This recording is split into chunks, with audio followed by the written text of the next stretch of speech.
all-new BMW iX versus the Tesla Model X versus the Audi e-tron. This one should be pretty fun. Aloha guys, it's Joe Tunney here visiting my very good friends at BMW of Hawaii in the beautiful city of Kona on the big island of Hawaii. And today we're taking a look at one of the most impressive categories of vehicles in the world today, that of the high-end electrically motivated sport utility. This, the all-new BMW iX, compared to the Tesla Model X, and then compared also to the Audi e-tron. And we're going to discover what the state of the art is in the art of building luxury sport utilities. All three are very impressive. The BMW iX, this is an iX50, for example, checks in at 516 horsepower. So those headline numbers, 516 horsepower for the standard model iX versus 670 horsepower for the Tesla Model X and 355 horsepower for the Audi e-tron. Little asterisk on the e-tron, there is a sport mode where for a brief period of time you can get up to 402 horsepower, so still a little bit behind what else is going on between the BMW and the Tesla. Now 0 to 60 times, so 0 to 60 on the iX in the 50 mode is, or in the 50 configuration, 0 to 60 is in the low 4 seconds. And so to give you an example of where things are at in big, chunky, almost 6,000 pound sport utilities, this sport utility goes 0 to 60 in the same time as the Lamborghini Diablo, for example. And so today's vehicles are incredibly fast. And so when you're out there comparing what 4 seconds 0 to 60 and 5 seconds 0 to 60 looks like, all of them are probably far faster than what you're driving right now. The Tesla, because of its increase in horsepower, actually goes 0 to 60 in 3.8 seconds, and then the Audi just a click behind 0 to 60 in 5.1 seconds. But don't feel bad if you end up with an Audi. Comparing it to classic exotic cars, the e-tron actually goes faster from 0 to 60 than the Ferrari Testarossa.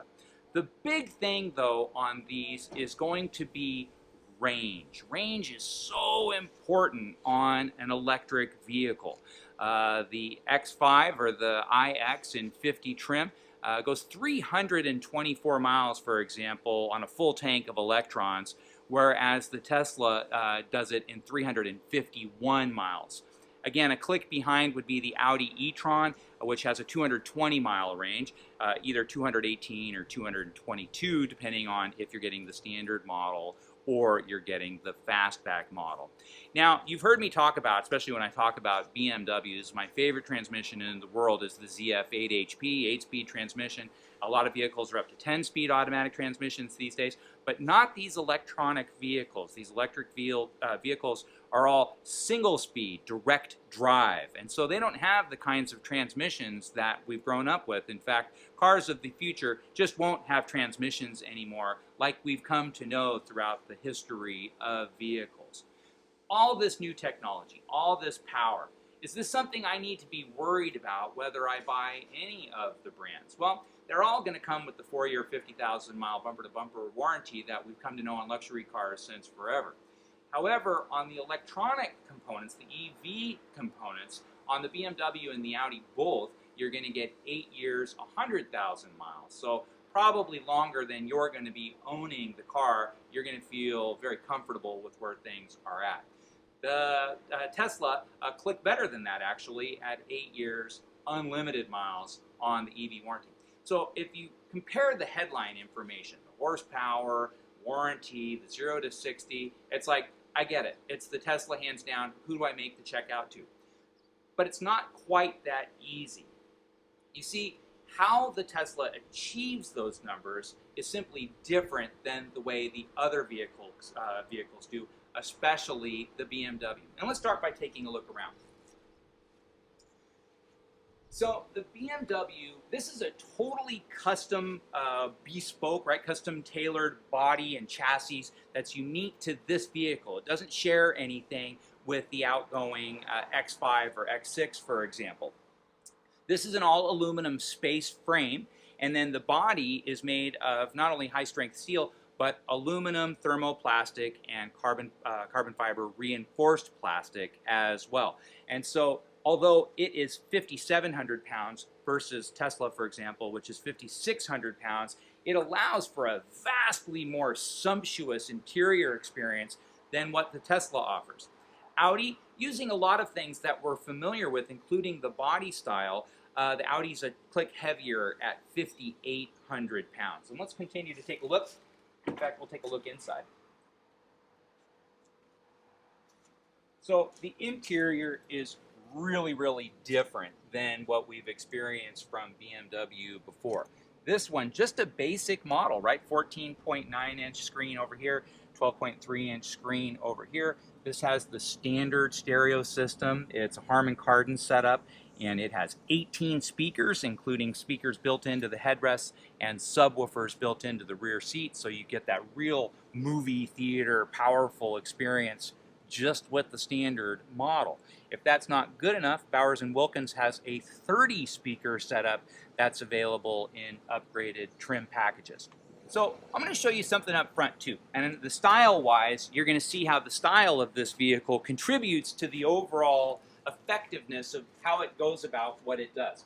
Now, this car, this Ford utility, is designed by Tianluan Li. And Tianluan Li had a few different things that needed to be achieved in the design of this vehicle. First off, it needed to look nice and expensive, of course. Second, it needed to look like a new BMW. But third, despite the angularity of the BMW style, it needed to be extraordinarily aerodynamic. Now, the absolute leader in aerodynamics by a lot is the Tesla Model X. It has a coefficient of drag. Over the years, we've seen that CD, and what does that CD mean? It's coefficient of drag, a number that hasn't meant a lot over the years, but boy, it's sure going to mean a lot moving forward. The Tesla is 0.24. That's unbelievably low. The BMW, believe it or not, is actually 0.25, and that's hard to believe given the actual styling of the vehicle. You know, Elon Musk famously, the most captivating car of his childhood was the Lotus Turbo Esprit. Very angular, very dramatic, very bold. Well, the new Teslas simply don't look like that. They are almost like a watery piece of clay that goes through the wind tunnel and gets the most effective and aerodynamic shape from that, where on the BMW, it has those really dramatic, bold style lines like a Lotus Turbo Esprit does, but without sacrificing the coefficient of drag. Now, aerodynamics is really two different things. It's not only the coefficient of drag, but how much surface area is affected by that drag. And so by custom tailoring the entirety of the design, so little surface area is affected by the drag that BMW found an extra 40 miles of range just from the physics of it rather than the technology of it. And that's a big deal. Right now, we're in the midst of a dramatic horsepower war or horsepower battle, so to speak. We're also in the midst of a dramatic aerodynamics battle, and you're going to see some really radical designs in the future as aerodynamics are going to be all of the rage. And then third, you're going to see a battle in the tire manufacturers, as you're going to see things like lifetime tires with ultra-low rolling resistances, tire wheel concepts that are built for the life of the vehicle as one unit altogether. And so that'll be the next wave of technology. And let's take a look around this current wave of technology. That front grille that you see right there actually is self-healing. So if it gets any scratches or chips or anything like that, it's going to heal itself so that it can, all the sensors will work as designed. Size-wise, incredibly comfortable in the back seat, just like it is in the front seat.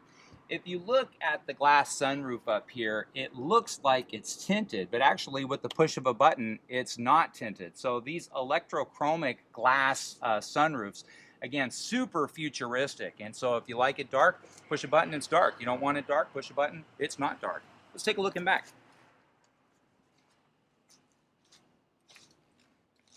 Very, very good looking in the back.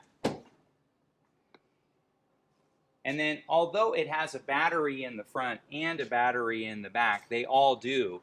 This is an all-wheel drive vehicle. It doesn't compromise interior volume at all. And then you have secondary space down here to boot.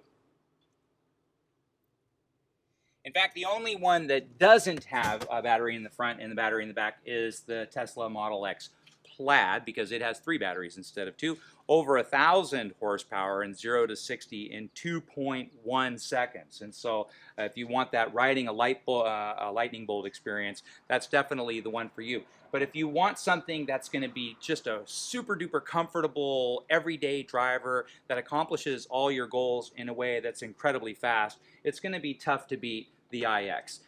Even if you need a little bit more boost, you'd be looking at the xDrive 60 instead of the xDrive 50. That's going to enjoy about 100 horsepower more. Let's take it around the neighborhood.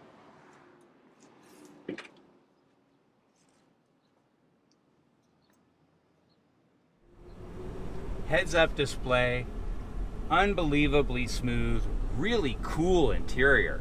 It has this interesting hexagonal steering wheel. Now, I know on the Tesla you can get that kind of sideways capital I-shaped steering wheel, but there are times when you simply need to grab the entirety of the steering wheel when you're making turns, and to be honest, I don't know how that one slipped through the legal requirements of cars, but although it looks cool, I think this is probably the safer bet. Brakes are super powerful. Braking is particularly strong on the iX. BMWs have always had fabulous brakes across the lineup, and the iX is no different than anything that you've come to know. Braking feel is really quite nice. Steering input and feel is also really, really nice. Visibility is great. Again, these unique proportions to the iX, featuring two different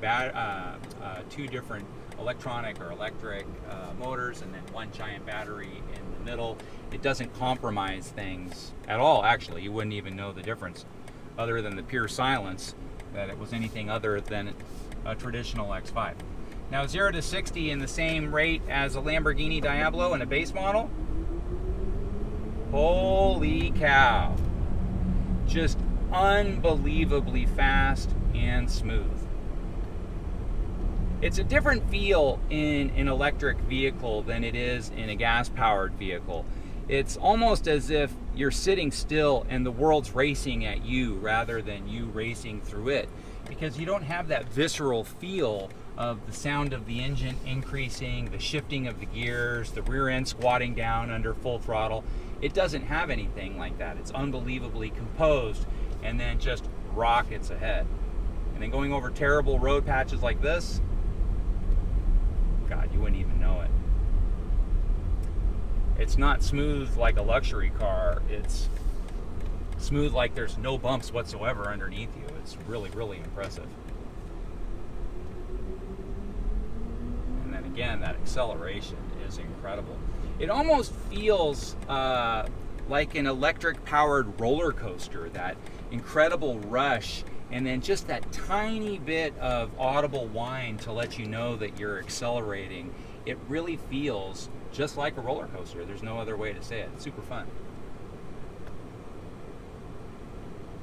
Now, all of this technology, it gets even better because there's an entire suite of safety enhancements. And so everything at the edge of the state-of-the-art is here in the iX. And it's in the Audi as well. It's in the Tesla as well. One interesting thing, though, about the iX, so this does have available semi-autonomous driving. And the computational power of the iX compared to, for example, an X5. So you've heard me talk before about how the X5, the suspension talks to the navigation, navigation talks to satellites, and it anticipates turns in the road to keep the car flat in advance of the turns. It's that sophisticated.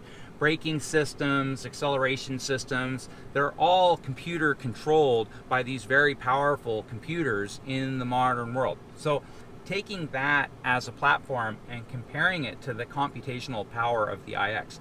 The computational power of the iX compared to anything else in BMW's lineup, for example, is 20 times the computer power in the iX versus anything else in BMW's lineup.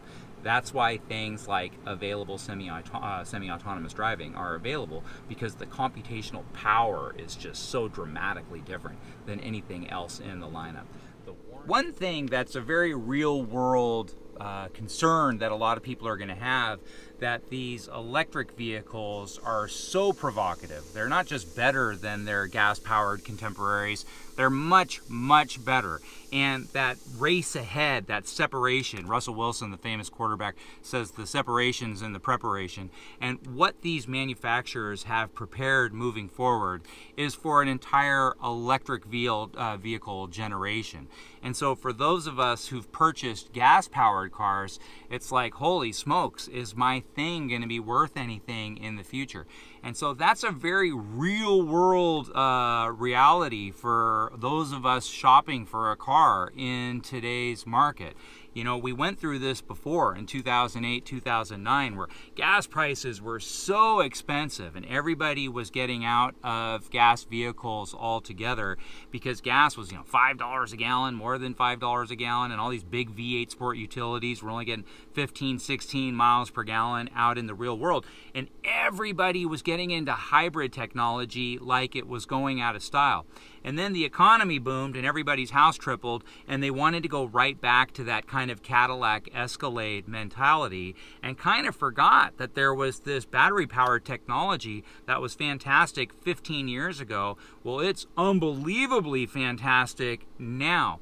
And unfortunately for people like me who love gas-powered cars, this is here to stay. And not only is it here to stay, but it's racing away. And so be very, very mindful these days when you're out there looking for a car that the electric vehicles are the future of the vehicle industry in a major, major way. And that gas-powered cars, we were warned in 2008, 2009 of what can happen. Values on those things turned like this when the market went down on the real estate end of things. I'm not saying that gas-powered cars are going to go the way of the dodo or, be worth nothing in 2 years or anything like that, but just be mindful. It's your money, and, I value my money, I value your money. I don't want you to make a choice that's going to screw you up, but just be mindful that technology like this is a harbinger that this is just where things are going to be in the future, whether we're ready for it or not.